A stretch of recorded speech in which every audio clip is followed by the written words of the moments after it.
Hello everyone, welcome to my YouTube channel Hindi Gyan by Pooja Rajput. Class 7 polity summary का series चल रहा है, जिसमें अब तक हमने 4 अध्याय को कवर कर लिया है। इससे पहले हमने 6 की पूरी प्लेलिस्ट अपने चैनल पर डाली हुई है, अगर आपने नहीं देखा है तो जाकर देख सकते हैं। अध्याय 5 आज का चैप्टर होगा, जिसका नाम है औरतों ने बदली दुनिया। अब देखिए, यदि आप सीटेट या किसी भी वनडे एग्जाम में सम्मिलित होना चाहते हैं और उसमें आप ये सोचें कि आप बिना कॉन्सेप्ट क्लियर किए सीधे एग्जाम में प्रश्नों को देख करके सॉल्व कर सकते हैं, तो ऐसा नहीं है। बहुत बार रिवीजन की आवश्यकता होती है। रिवीजन के साथ ही आपको कॉन्सेप्ट को समझते हुए अगर आप पूरे प्रश्न को देखेंगे तो अच्छी प्रकार से आप इजीली सॉल्व कर पाएंगे पूरे प्रश्नों को। इसीलिए कॉन्सेप्ट को तैयार करने के लिए कम समय में हमने समरी को आपसे शेयर करना शुरू किया है। तो आज का जो अध्याय है चैप्टर 5 औरतों ने बदली दुनिया, इसमें जो पहला फैक्ट दिया गया है वो ये दिया गया है कि भारत में 83.6% महिलाएं जो हैं वो खेतों में काम करती हैं, फिर भी उन्हें किसान की उपाधि नहीं दी जाती। ये एक 2004-5 के आंकड़े के बारे में बताया जा रहा है कि भारत में 83.6% महिलाएं जो हैं वो खेतों में काम करती हैं। उनके काम में क्या क्या होता है, जैसे वो प्लांटिंग करती हैं, प्लांटिंग यानी पौधे रोपना, खरपतवार निकालना, फसल काटना, अनाज कुटाई करना। और अक्सर आपने गांव में देखा होगा कि जो पुरुष होते हैं वो ट्रैक्टर चलाते हैं, पर महिलाएं जो होती हैं वो धूप में घंटों खेतों में काम करती रहती हैं, फिर भी उन्हें किसान नहीं माना जाता है। यहीं तक नहीं, बल्कि महिलाएं इतना काम करने के बावजूद भी उन्हें पुरुषों की अपेक्षा मजदूरी कम मिलती है। तो ये चीज़ें इस फैक्ट में बताई गई है। देख लीजिए, एक बार हम लोग समझते हुए भी चलते हैं। भारत में 83.6% महिलाएं खेतों में काम करती हैं। उनके काम में पौधे रोपना यानी प्लांटिंग, खरपतवार निकालना, फसल काटना और कुटाई करना शामिल है। ये 2004 और 5 का आंकड़ा बताया गया है। अनेक लोग रूढ़िवादी धारणाओं में विश्वास करते हैं, इसीलिए बहुत सी लड़कियों को डॉक्टर या इंजीनियर बनने के लिए अध्ययन करने और प्रशिक्षण लेने के लिए वह सहयोग नहीं मिल पाता जो लड़कों को मिलता है। देखिए, दूसरा जो की पॉइंट है उसमें यह बताया गया है कि समाज में आज भी कई लोग मानते हैं कि लड़कियों को ज़्यादा पढ़ाने की जरूरत नहीं है, शादी ही उनका भविष्य है, और ये सोच करके वो लड़कियों को ज़्यादा पढ़ने नहीं देते हैं। और क्या होता है कि लड़कियों को इस तरह से सहयोग न मिल पाने के कारण लड़कियां जो हैं वो डॉक्टर या इंजीनियरिंग की पढ़ाई नहीं कर पाती हैं, और परिणाम यह निकलता है कि लड़कों को अच्छी शिक्षा मिलती है, सहयोग मिलता है, तो डॉक्टर इंजीनियर बनने का उन्हें पूरा सहयोग मिलता है, तो वो अपने सपने साकार करने में सक्षम भी होते हैं। ये अगर आप देखें तो यह लैंगिक भेदभाव का उदाहरण है, जो ये दर्शाता है कि लड़कियों को आज भी बहुत सारे ऐसे घर हैं जहाँ पर ज़्यादा पढ़ने नहीं दिया जाता है, और ये माना जाता है कि शादी ही उनका क्या है, भविष्य है। लड़कियों को वह सहयोग नहीं मिल पाता उनकी पढ़ाई में जो लड़कों को मिलता है। तो यही इस फैक्ट में बताया गया है। अब देखिए, नेक्स्ट जो है उसमें यह बताया गया है कि अतीत में शिक्षा की स्थिति, पहले आपने देखा कि बहुत कम लोग पढ़ना लिखना जानते थे, बच्चे वही काम करते थे जो परिवार करता था। यानी अगर किसी का परिवार खेती बाड़ी इत्यादि में लगा है तो बच्चे भी वही काम करते थे। पहले अक्सर ये देखा जाता था कि अगर कोई का परिवार खेतों में काम कर रहा है तो उनके बच्चे भी जाकर खेतों में काम करते थे, या कोई दिहाड़ी मजदूरी इत्यादि का काम कर रहा है तो उनके बच्चे भी उसमें सम्मिलित हो जाते थे ताकि उन्हें सहयोग मिले। परंतु आज ऐसा नहीं है। आज बहुत सारे घरों में अगर मजदूर है कोई तो वो अपने बच्चों को अच्छी शिक्षा दिलवा रहा है ताकि उसका बच्चा सफल हो सके। पर पहले अतीत की बात की जा रही है, इसलिए अतीत में शिक्षा की स्थिति के अंतर्गत आप ये पढ़ेंगे कि पहले बहुत कम लोग पढ़ना लिखना जानते थे, बच्चे वही काम सीखते थे जो परिवार करता था। और अतीत में शिक्षा की स्थिति में लड़कियों की जो स्थिति थी वो बहुत ज़्यादा खराब थी। उन्हें अक्षर सीखने तक की अनुमति नहीं थी। माना जाता था कि लड़कियां जो हैं अगर पढ़ाई कर लेंगी तो वो बिगड़ जाएंगी, ऐसा माना जाता था। तो यही चीज़ें इसमें बताई गई है कि अतीत में लिखना पढ़ना कुछ लोग ही जानते थे। अधिकांश बच्चे वही काम सीखते थे जो उनके परिवार में होता था या उनके बुजुर्ग करते थे। लड़कियों की स्थिति और भी खराब थी, उनको अक्षर तक सीखने की अनुमति नहीं थी।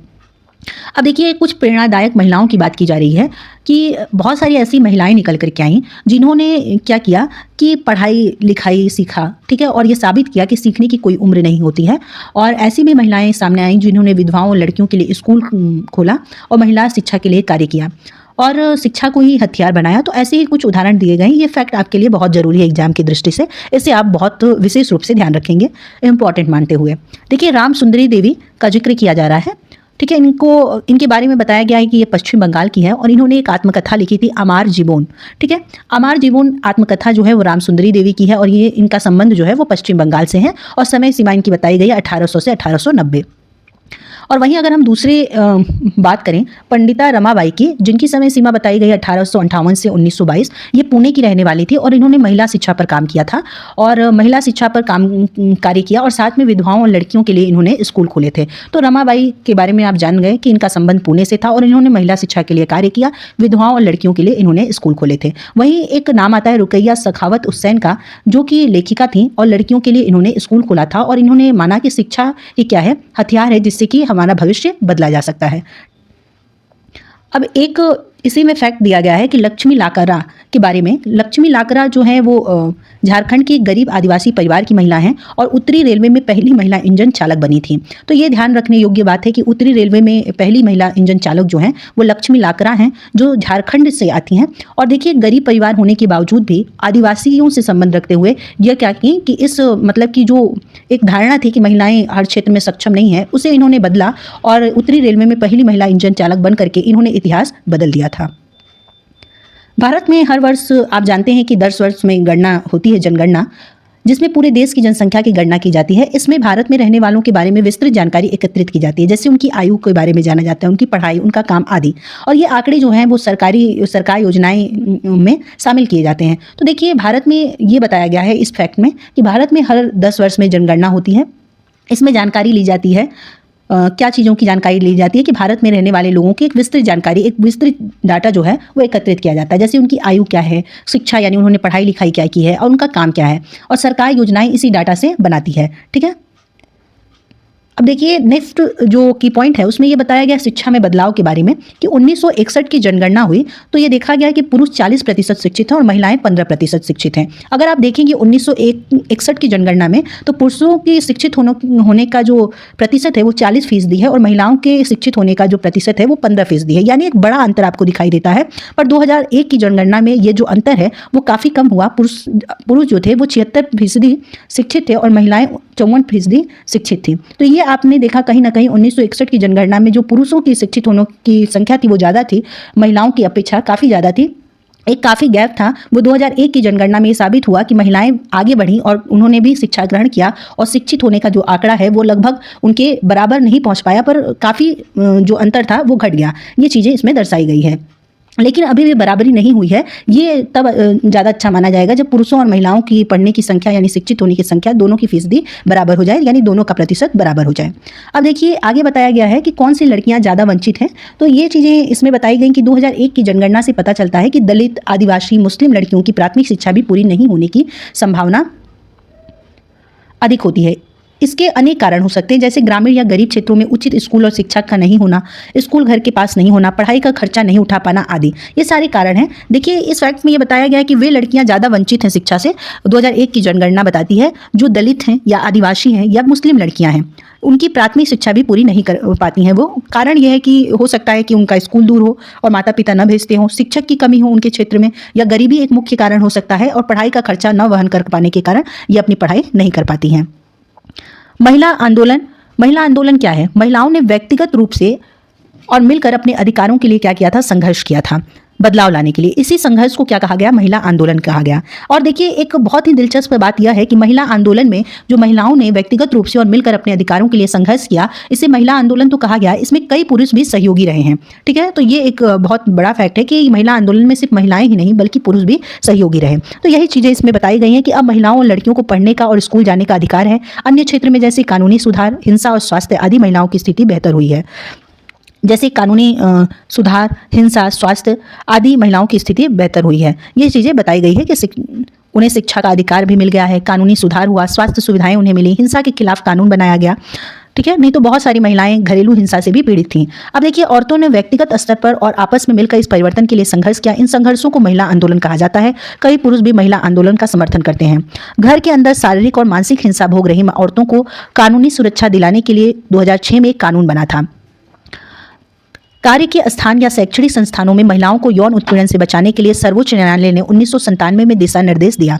यह बताया गया है कि 2006 में घरेलू हिंसा से सुरक्षा के लिए एक कानून बनाया गया था। जो भी महिलाएं घर के अंदर शारीरिक और मानसिक हिंसा भोग रही थी, उनके सुरक्षा के लिए कानूनी सुरक्षा दिलाने के लिए 2006 में एक कानून बना था। या फिर किसी कार्य के स्थान या शैक्षणिक संस्थानों में महिलाओं को यौन उत्पीड़न से बचाने के लिए सर्वोच्च न्यायालय ने 1997 में दिशा निर्देश दिया और इनके लिए भी कानून बनाया गया था।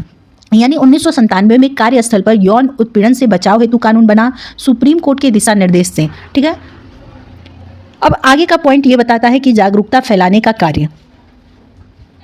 अपने हितों के उल्लंघन पर महिला संगठन आवाज़ उठाती हैं, यानी कि महिलाओं के हित का अगर कहीं भी उल्लंघन होता है तो महिला संगठन जो हैं वो क्या करती हैं? आवाज़ उठाती हैं।